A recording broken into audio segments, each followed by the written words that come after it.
Esta máquina invencible nació enteramente de una serie de contradicciones imposibles. Vamos de lleno en un relato donde la máxima fortaleza se convierte en la debilidad más trágica y donde el poderío absoluto tropieza con un destino que nadie vio venir.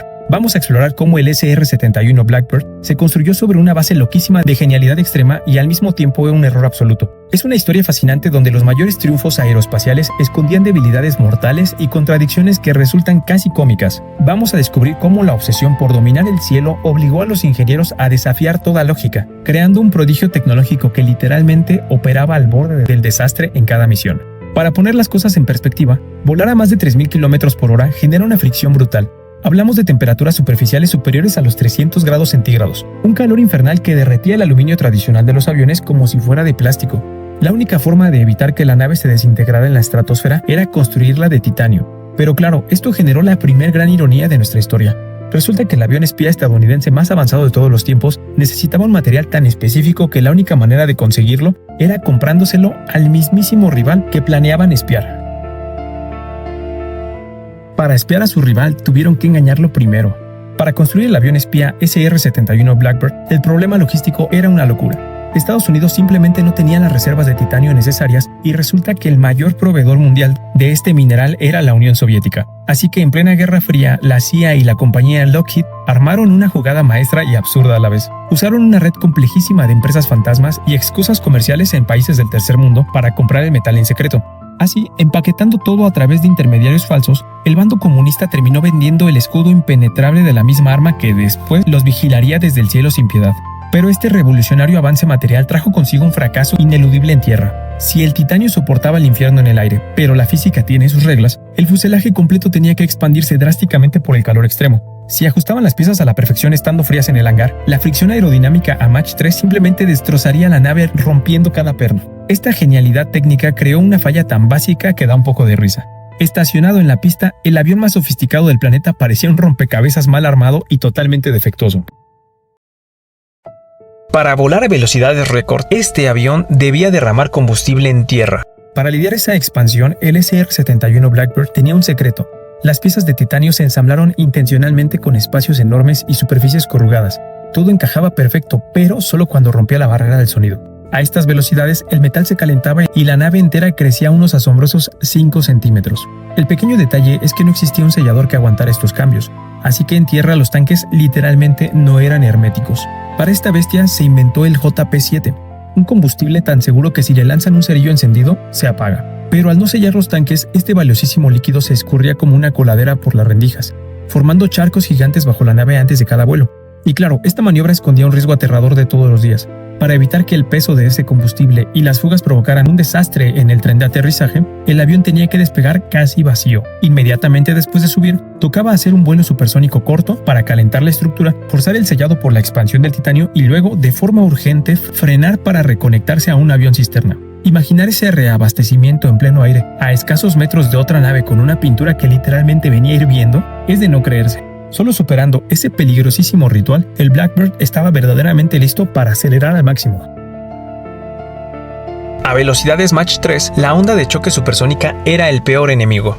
En los primeros años del programa, llegar a la máxima velocidad desataba un caos mecánico espantoso conocido como el OnStar o descebado. A 3.000 km por hora, la vieja computadora analógica no podía procesar los cambios bruscos de presión atmosférica. Si algo varía una fracción, la onda de choque supersónica salía disparada hacia el motor.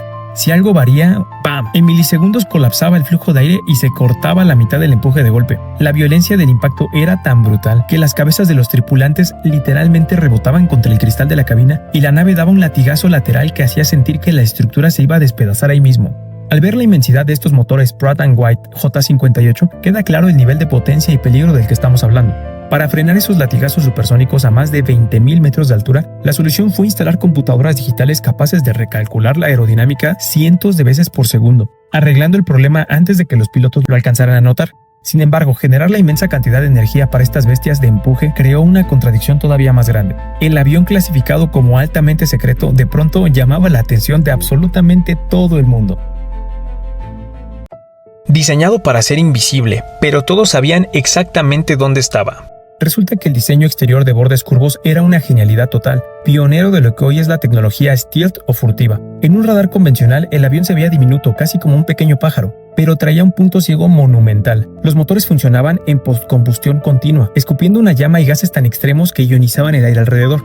Esa estela de calor funcionaba como un gigantesco reflector de radar. La huella electrónica era tan escandalosa que hasta los controladores civiles de los aeropuertos comerciales podían rastrear el avión espía a cientos de kilómetros de distancia. Ese característico azul oscuro casi negro que recubre la nave ha alimentado el mito de que el Blackbird se pintó así para volar oculto en las misiones nocturnas. Pues no, la realidad es pura supervivencia térmica. El color actuaba como un emisor que ayudaba a disipar el inmenso calor interno de la fricción hacia el aire exterior, bajando la temperatura del fuselaje en unos grados que eran de vida o muerte. Y aquí surge un verdadero enigma táctico. Si esta aeronave ultra secreta emitía un rastro de calor tan evidente que hasta un radar civil lo captaba, ¿cómo rayos lograba sobrevivir en el espacio aéreo enemigo sin sufrir un colapso? Este avión tenía la mejor defensa, solo acelerar. El legendario SR-71 Blackbird, al ser un blanco tan obvio en los monitores contrarios, las defensas antiaéreas constantemente intentaban neutralizarlo con los proyectiles de rastreo más modernos de la época. A lo largo de su historia le dispararon más de 4.000 misiles. El conteo final, 0 impactos. El mecanismo de supervivencia era primitivo, casi absurdo, pero letalmente efectivo. Ante la alarma de un ataque, la táctica no era soltar bengalas ni usar contramedidas supercomplejas. El piloto simplemente empujaba la palanca del acelerador al fondo, así de sencillo. La fuerza bruta del motor hacía que el avión literalmente dejara atrás la explosión y la metralla. Volaba más rápido que las propias armas que buscaban cazarlo. Desde esa cabina tan estrecha y claustrofóbica, usando trajes presurizados que parecían de astronauta, los pilotos se escaparon de estas trampas tremendas. Hubo un evento de muchísima tensión en 1986 sobre el mar de Barents. 6 cazas rivales ejecutaron una emboscada milimétrica, cerrando cualquier ruta de escape posible. Con las alarmas de fijación de objetivo gritando dentro de los cascos, el piloto encendió los posquemadores al máximo, rompió la red de cazas a más de Mach 3 y se escabulló ileso, dejando a los pilotos contrarios buscando en el vacío. Pero la gran ironía de esta historia es que, aunque ningún arma rival pudo perforar ese escudo de titanio, su final llegaría por una fuerza totalmente diferente e invisible. La máquina más valiosa cayó ante el rival menos esperado. Aquí nos topamos con la caída más mundana y trágica imaginable para esta leyenda. Ese titán intocable en el cielo no cayó por una debilidad estructural, ni por el avance tecnológico de los radares contrarios. Su retiro definitivo provino de la contabilidad militar y de una hoja de cálculo.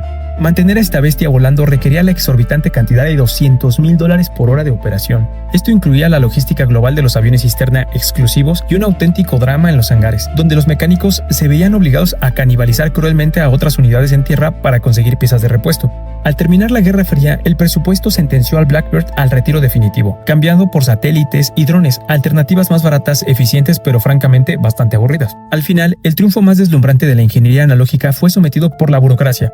A pesar de las décadas, esos impresionantes récords absolutos de velocidad y altitud del SR-71 jamás han sido igualados por otra aeronave tripulada. Superó el peligro mortal, el calor extremo y dejó atrás miles de proyectiles, pero no pudo ganarle al paso del tiempo ni a los recortes financieros. Y toda esta historia llena de paradojas nos deja con una reflexión final fascinante. Al ver los avances tecnológicos de hoy, ¿existirá en el futuro otra máquina capaz de sostenerse sobre un equilibrio tan precario de contradicciones y riesgos casi imposibles? ¿O el futuro le pertenece únicamente a las máquinas automáticas, económicas y libres del factor humano? La respuesta queda al aire mientras este avión descansa, recordándonos la época en la que los humanos construyeron lo imposible con sus propias manos.